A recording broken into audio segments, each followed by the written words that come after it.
नमस्कार दोस्तों, आपका स्वागत है एक और नए वीडियो में। इस वीडियो में हम बात करने वाले हैं सीजीपीएससी पार्ट 3।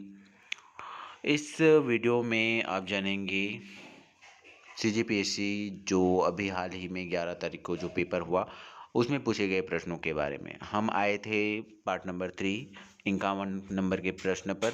तो चलिए शुरू करते हैं हम। छत्तीसगढ़ के उद्योगों के स्थानीकरण को सुमेलित कीजिए। तो यहाँ पर प्रश्न पूछा गया है कि कौन सा उद्योग कौन से जगह पर है।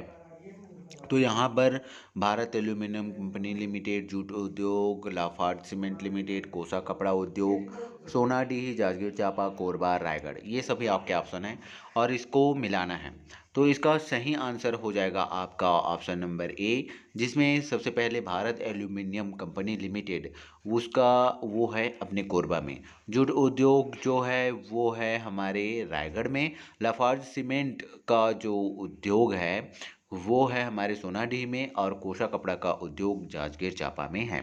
आगे हम देखते हैं प्रश्न नंबर 52। प्रश्न नंबर 52 में पूछा गया है आदिवासी संगीत नामक पुस्तक के लेखक कौन है। तो आदिवासी संगीत नामक पुस्तक के जो लेखक हैं डॉक्टर हरिलाल शुक्ल जी हैं। आगे हम प्रश्न नंबर 53 देखते हैं। प्रश्न नंबर 53 में पूछा गया है नीचे दो कथन दिए गए हैं, एक को अभिकथन ए और दूसरे को कारण आर नाम दिया गया है। अभिकथन ए में कहा गया है कि घोटुल की उत्पत्ति के जनक लिंगोपेन है और कारण में कहा गया है कि लिंगोपेन बस्तर भूमि का खेतिहार देव भी है। तो इस प्रश्न का उत्तर हो जाएगा आपका ऑप्शन नंबर सी, जिसमें ए तो सही है, जिसमें अभिकथन ए सही है लेकिन कारण जो है वो गलत है। प्रश्न नंबर 53 का जवाब हो जाएगा आपका ऑप्शन नंबर सी, सही उत्तर। और प्रश्न नंबर 54 में पूछा गया है कि निम्नलिखित में से किस जिले में लिंगानुपात में महिलाओं की संख्या सर्वाधिक है। तो इसका सही आंसर हो जाएगा आपका ऑप्शन नंबर बी, कोंडागांव। प्रश्न नंबर 55 में आ जाते हैं। प्रश्न नंबर 55 में पूछा गया है कि जनांकिकी या लाभांश की स्थिति में छत्तीसगढ़ में किस आयु वर्ग की बहुलता है। तो ऑप्शन नंबर बी इसका सही आंसर हो जाएगा। और 15 से 64 वर्ष की जो वर्ष है वो जननांकीय लाभांश की स्थिति में सबसे ज़्यादा बहुलता है। 15 से 64 वर्ष जनांकीय लाभांश में। आगे हम देखते हैं प्रश्न नंबर 56। प्रश्न नंबर 56 में पूछा गया है कि छत्तीसगढ़ में रोका छेका अभियान 2023 शुरू किया गया। कब शुरू किया गया? तो वो है 6 जुलाई को। ऑप्शन नंबर डी आपका सही आंसर है। प्रश्न नंबर 57 में पूछा गया है कि कप्पल पंडुक किस जनजाति की स्त्रियां मनाती हैं। तो कप्पल पंडुक जो है वो डोरला जनजाति जो है वो मनाती है। ऑप्शन नंबर ए आपका सही हो जाएगा। प्रश्न नंबर 57 का ऑप्शन ए सही आंसर। प्रश्न नंबर 54 में आ जाते हैं। छत्तीसगढ़ के निम्नलिखित जिलों को उनकी घोषणा वर्ष के आरोही क्रम में व्यवस्थित कीजिए। तो इसमें से आपका ऑप्शन नंबर हो जाएगा बी, सही ऑप्शन है, जिसमें सरगुजा पहले, उसके बाद बस्तर, उसके बाद दुर्ग, उसके बाद बिलासपुर का जो है घोषणा वर्ष आरोही क्रम में ऐसे ही रहेगा। ठीक है, सरगुजा, बस्तर, दुर्ग, बिलासपुर, ऑप्शन बी सही आंसर है। 59 नंबर का प्रश्न में आ जाते हैं कि IACP अंतर्राष्ट्रीय पुरस्कार प्राप्त करने वाली छत्तीसगढ़ की प्रथम महिला IPS कौन है। तो ये प्रथम महिला IPS हैं भावना गुप्ता। ऑप्शन नंबर डी आपका सही हो जाएगा। ऑप्शन डी सही हो जाएगा प्रश्न नंबर 59 के लिए। प्रश्न नंबर 60 में आ जाते हैं। सिरपुर के पांडुक वंशी शासक महाशिवगुप्त बलार्जुन के अभिलेखों में निम्नलिखित कवि अथवा प्रशस्तिकार का नाम नहीं है। तो किसका नाम नहीं है? भास्कर का नाम नहीं है। ऑप्शन डी सही हो जाएगा। प्रश्न नंबर 60 का ऑप्शन डी सही है। आगे हम देखते हैं क्वेश्चन नंबर 61। क्वेश्चन नंबर 61 में पूछा गया है कि निम्नलिखित में से कौन सा या कौन से कथन सही नहीं है। तो इसमें आपका कथन है छत्तीसगढ़ में जवा फूल एवं मोतीचूर धान की सुगंधित किस्में हैं, ये ऑप्शन सही है। दूसरा है कि रेनफेड एरिया डेवलपमेंट RAD का उद्देश्य वर्षा आधारित क्षेत्रों में एकीकृत फसल पद्धति के माध्यम से कृषि को उत्पादक या वर्धक एवं टिकाऊ बनाना है, और ये भी सही है। ऑप्शन नंबर 3 जिसमें पूछा गया है कि काली कमोद एवं लोकटी माछी दलहन तिलहन फसलें हैं। ये ऑप्शन आपका गलत है, तो इसका आंसर हो जाएगा आपका ए ऑप्शन सही हो जाएगा। प्रश्न नंबर 61 का ए ऑप्शन सही है, जिसमें केवल जो काली कमोद एवं लोकटी माछी दलहन तिलहन फसलें जो है वो कथन गलत है, सही नहीं है करके पूछा गया इसमें, तो ऑप्शन ए सही। ठीक है, आगे हम देखते हैं प्रश्न नंबर 52। प्रश्न नंबर 52 में पूछा गया है निम्नलिखित में से ही किसे हल्बी का प्रथम साहित्यकार माना जाता है। तो हल्बी का प्रथम साहित्यकार माना जाता है ठाकुर पूरन सिंह को। ठीक है, प्रश्न नंबर 52 का 62 का आपका सही आंसर हो जाएगा ऑप्शन बी ठाकुर पूरन सिंह। प्रश्न नंबर 53 में आ जाते हैं। प्रश्न नंबर 53 में पूछा गया है कि छत्तीसगढ़ पंचायत राज अधिनियम 1993 के बारे में निम्नलिखित को सुमेलित कीजिए। ग्राम के संबंध में अधिसूचना, परिभाषाएं, जनपद पंचायत अध्यक्ष और उपाध्यक्ष का निर्वाचन, सरपंच और उप सरपंच के विरुद्ध अंधविश्वास प्रस्ताव, और धारा 2, धारा 3, धारा 21, धारा 25, इन सबको सुमेलित करना है। तो इसके आधार पर इसका आंसर हो जाएगा आपका बी, जिसके अनुसार ग्राम के संबंध में अधिसूचना जो है धारा 3 के अंतर्गत आती है, परिभाषाएं जो है वो धारा 2 के अंतर्गत आती हैं, जनपद पंचायत के अध्यक्ष और उपाध्यक्ष का निर्वाचन जो है वो आपके धारा 25 के अंतर्गत आ जाती है, और सरपंच और उप सरपंच के विरुद्ध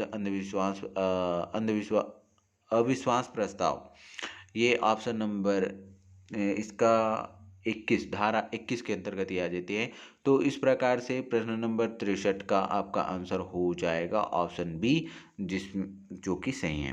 प्रश्न नंबर 64 में आ जाते हैं। प्रश्न नंबर 64 में पूछा गया है कि छत्तीसगढ़ में ब्रिटिश नियंत्रक काल में ब्रिटिश प्रशासकों को सेवा काल के क्रम में सही विकल्प में चुनिए। तो सही क्रम में इसका हो जाएगा आपका कैप्टन एडमंड पहले आए, दूसरा में आए आपके मेजर एगेन्यू, तीसरे में आए मिस्टर सैंडिस, और चौथे में आप क्या जाएंगे पहला कैप्टन क्रॉफर्ड, कैप्टन क्रॉफर्ड आ गए।